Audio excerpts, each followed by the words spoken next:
नमस्कार मित्रांनो, सुख म्हणजे नक्की काय असतं या सिरियलमध्ये काय घडले आपण ते बघणार आहोत। शालिनी राजमावर तलवार उगारते, त्याच वेळेस पाहुणी तिथे येते। पाहुणी बोलते की एवढा आनंदाचा क्षण तुम्ही एकटाच सेलिब्रेशन करणार काय? राजमाने मला किती त्रास दिलाय, किती छळलंय, मला समोर कितीदा तिने मला खोटं पाडलंय, माझा अपमान केला आहे। मरतानाची बघायची संधी मला देणार नव्हतात। आणि सोमा तिच्याकडे बघतच असतात। त्याच वेळेस पाहुणी पुढे येते आणि सनकन राजमाच्या कानामागे मारते। माझी शाळा घेत होतीस, मला सल्ले देत होतीस काय? माझ्या घरात माझी जागा घेतलीस काय? जगामध्ये तुझी जागा ठेवणार नाही मी बोलते की हिचे दोन्ही हातपाय तोडून टाकूयात। त्याच वेळेस ती बोलते की अख्खी तिला चिरून टाकणार आहे। राजमा खूप घाबरलेली असते। तिचा आणि नित्याचं खूप जमतंय, खूप पुळका आहे एकमेकींचा। हिला त्रास झाल्यावर मग तिला पण भरपूर त्रास होणार।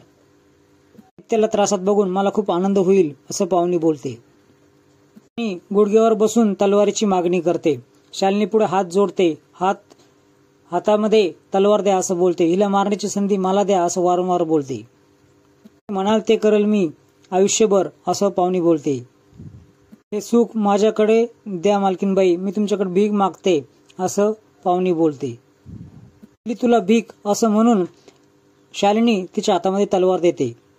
पाहुणी उठते आणि चिडून जोरात तलवार उगारून दोरी कापते। शालिनी बोलते, हे काय केलंस तू? डोकं फिरलंय का तुझं? आणि पटकन तिच्या मानेवर तलवार धरते। शालिनी पुन्हा तलवार तिला मागते। तलवार पाहिजे काय तुला असं म्हणून शालिनीला ती तिच्याकडे ओढते आणि तिच्या पाठीमागून तिच्या गळ्याला तलवार लावते। म्हणतो सोड, हुशारी केली ना तर नरडत चिरायचं असं ती सोमाला धमकी देते। मला ती पळ असे बोलते। राजमा म्हणते, अगं ये मालकीनबाई खूप नीच आहे, ही तुला देखील मारेल, तूही माझ्यावर चल असं बोलते। म्हटल्यानंतर पाहुणी शालिनीला ढकलून देते आणि दोघेही बाहेर निघतात। बाहेरून ती कडी लावतात। पळता पळता तिची तलवार खाली पडते। बाकीच्या गुंडांना म्हणतो, पळा, पकडा त्यांना। ते दार तोडतात आणि बाहेर येतात। देखील बोलते, पकडा त्यांना, बघू नका माझ्याकडे। तिची नजर तलवारीकडे जाते आणि ती तलवार हातामध्ये घेते। नित्य आणि आदिराज देखील शोधत शोधत रोडच्या कडेने चाललेले असतात। तीन देखील देवीची प्रार्थना करत असते। तात्या आणि विमल देखील देवी समोर बसलेले असतात, प्रार्थना करतात। देखील जप करत असते। पळत पळत धोबी घाटावर येते। जोरजोरात बाबा, आई असा हाका मारते। ही हाक मात्र नित्याला ऐकू येते। नित्य गाडी थांबवते आणि खाली उतरते। आदिराजला बोलते की मला आवाज राजमाचा ऐकू आला। त्यानंतर आदिराज देखील बोलतो, हो मला देखील आला। ही आवाजाच्या दिशेने जाऊ लागतात। पाठलाग करत करत शालिनी देखील नदीकाठ आलेली असते। तिच्या हातामध्ये नंगी तलवार असते। बायका धुणत असतात, त्या सगळ्या बायका पळून जातात। कपड्यांच्या पाठीमागे लपलेली असते। भयंकर घाबरलेली असते। तिला शालिनीचे पाय दिसतात। माझी लाडकी लक्ष्मी कुठे आहेस ग तू असं शालिनी बोलते। लाडकी मामी आली बघ असं शालिनी बोलते। एवढ्यात तिला एक बादली दिसते आणि बादलीमध्ये राजमाचं प्रतिबिंब दिसतं। त्याच्या हिशोबाने ती थोडी पुढे जाऊ लागते। ती तलवार खुपसते। राजमा नसते, राजमा तिथून पळून गेलेले असते। शालिनी पुन्हा हिटलर आवाजामध्ये चांदमामा चांदमामा भागलास का अशी गाणं बोलत असते। हे गाणं ऐकून राजमाला मात्र पूर्वीचे क्षण आठवतात।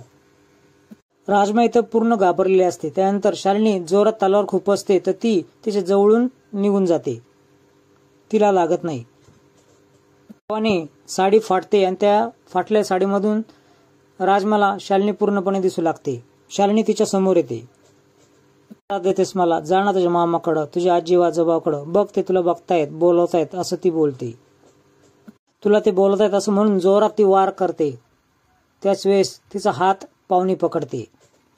तिथं पाहून शालिनीला धक्का बसतो। तू रायस, हात सोड माझा असं शालिनी पाहुणीला बोलते। हिच्या सोबतच मी तुझा देखील गळा दाबणार आहे असं ती पाहुणीला धमकावते। राजमा शालिनी ढकलून देते आणि दोघेही तिथून पळतात। शालिनी खूप चिडते आणि जोरात ओरडते आणि त्या दोघींच्या पाठीमागे पळू लागते। पाठोपाठ नित्य आणि आदिराज देखील त्यांना शोधू लागतात। त्या ठिकाणी आलेले असतात। जंगलामध्ये पाहुणे आणि राजमा पळत असताना त्यांच्या पाठीमागे शालिनी पळत असते. ती 2 दिशेला पळतात. बोलते, आता राजमा तू माझ्या तावडीमध्ये एकटीच सापडणार. राजमाच्या पाठीमागे ती पळू लागते. राजमाला ठेच लागते आणि राजमा खाली पडते. राजमा उठण्याचा प्रयत्न करते पण शालिनी लगेच तिच्या पायावर पाय देते. राजमाच्या गळ्याला तलवार लावते आणि तिला उठायला सांगते. तुला आता कोणीच वाचू शकणार नाही असं शालिनी बोलते आणि तिच्यावर वार करू लागते.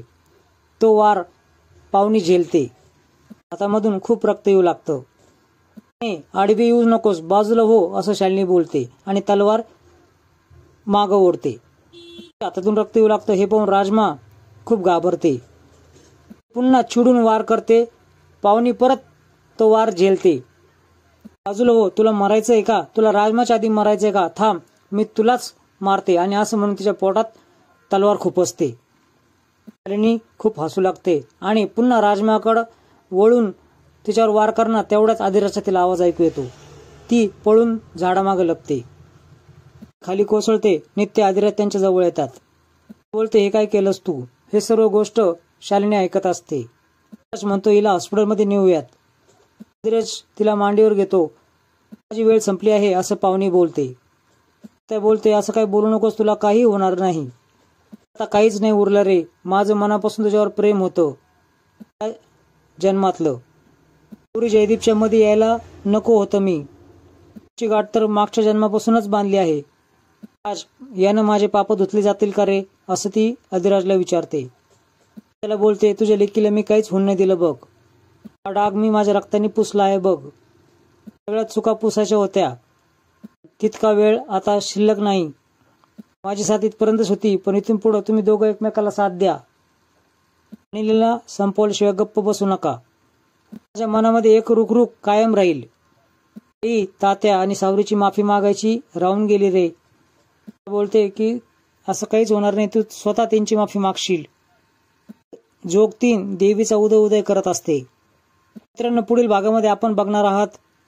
घरी येते आणि आई बाबा अशी हाका मारते. कोण आई बाबा असं विमल विचारते.